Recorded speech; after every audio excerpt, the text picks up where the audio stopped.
জানেন যেদিন ঘটনা ঘটেছিল রাত্রে আমি সকালেই চলে এসেছিলাম এবং একই সাথে ভিডিও সহ আমি ডিসি সাহেবকে এবং ইউনো সাহেবকে জানিয়েছি। ডিসি সাহেব যেদিন এখানে আসছে আমাকে কল দিয়েছিল, আমি ঢাকা ছিলাম, উনি এখানে আসছেন। উনি 2 বান্ডিল আমাকে বলেছে যে আমির সাহেব আপনার এলাকায় আমি যদি বেশি পারলাম না 2 বান্ডিল করে তেল আর 3000 করে টাকা নাকি এক বান্ডিল আমি শুনেছিলাম কথা ছিল যে 2 বান করে ভাইয়া হবে, 1 বান দিছে আর টাকা কি 2000 দেয় নাই বলছে দেবে, তাই দিবে ইউনিয়নের মাধ্যমে তো দিছে সবাইকে। যাই হোক, তারা পাশে দাঁড়িয়েছে, তাকে সাড়া দিয়েছে, তাদেরকে আমি সাথে আবার ধন্যবাদও জানাইছি। ডিসি স্যারকে বলেছি আপনাকে অসংখ্য ধন্যবাদ যে আপনি আমাদের ওখানে সরজমিনে দিয়েছেন, করেছেন। আর আমরাও আমাদের সংগঠনকে বলেছি, আমাদের উদ্যোগ সংগঠনকে বলার পরে আমরা চেষ্টা করেছি সব জায়গায়। আমার সেক্রেটারি বলেছে যে আমরা আপ্রাণ চেষ্টা করি যতটুকু পারি। এই যে দিগুলি একটা বাড়ি করে দিয়েছিল, আমরা সেখানে পাশে গিয়েছিলাম, নিজেরা যতটুকু পারছি করছি এবং এলাকার মানুষদের করেছিলাম। আমরা জামিলা যখন আছে, এই যে আমাদের কোটালীপাড়া হিন্দু পরিবার এসপি সাহেবের বাড়ি থেকে আমি এখন আসলাম, তার মা অনেক কিছু বলেছে, আমি বলেছি যে আপনার পাশে আমি থাকবো সবসময়, আপনার ছেলের বসদেরকে বলে, বড় অফিসারদেরকে বলে যাতে আপনাদের যে অধিকার, এই অধিকারগুলো নিয়ে আসা যায় কিনা এবং আমাদের লোকজন আপনার পাশে সবসময় থাকবে।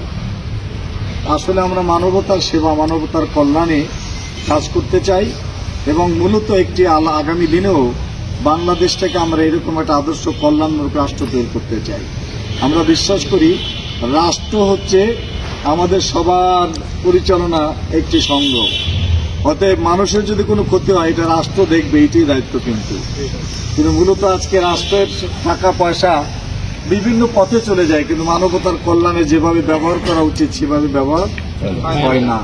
অতএব ইসলামী রাষ্ট্র হলে এই সকল দায়বদ্ধতায় রাষ্ট্রের হতো এবং তারা এসে নিজেরা ঘর করে দেওয়া, তাদের যতটুকু সার্বিক সহযোগিতা রাষ্ট্রের কর্তব্য হয়ে যেত। ওমর রাদিয়াল্লাহু তাআলা বলেছিলেন যে আমার রাজ্যে যদি একটা কুকুরও অনাহারে মারা যায় তার জন্য মাবুদের দরবারে আমাকে আসামি হতে হবে। অর্থাৎ কত বড় গুরুত্বপূর্ণ চিন্তা করছে। ইসলামী রাষ্ট্র হলে মানবতার কল্যাণে সবসময় কাজ করত। আমরা এরকম একটা রাষ্ট্র তৈরি করতে যাই যে রাষ্ট্র অসহায় গরিব দুঃখী মানুষের সদা সর্বদা পাশে থাকবে।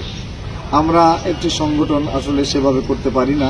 তারপরে আপনারা জানেন আমাদের আমির জামাত, তিনি একেবারে যেখানে যে দুর্ঘটনা ঘটে পাগলের মতো ছুটে যান এবং আমাদের কোনো দুঃখ দুর্দশার ঘটনা হলে তিনি এটাকে আমাদের তাদের পাশে দাঁড়ানোর জন্য তিনি গিয়ে বলেন, আমরা সেগুলো করে থাকি।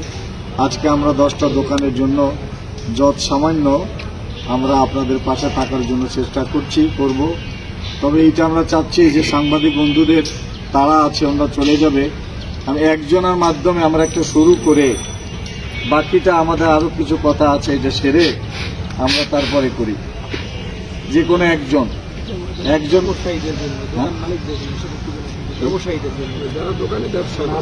ব্যবসায়ী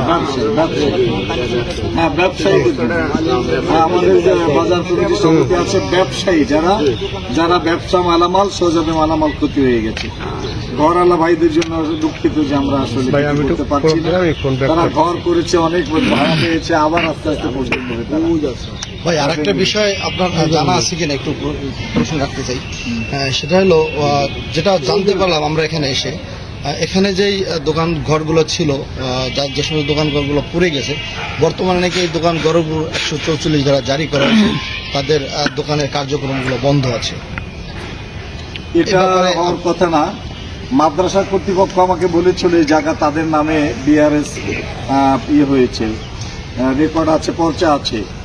আমি স্পষ্ট বলেছি যে পর্চা থাকুক, দখল থাকুক, যা কিছু থাকুক, এই মুহূর্তে যারা ক্ষতিগ্রস্ত হয়েছে তাদের কোনো কাজে বাধা দেওয়া যাবে না।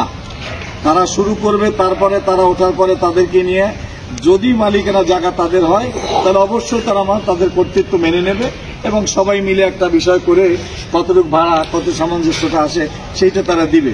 এটা সবার সাথে আলোচনা করা হবে। কিন্তু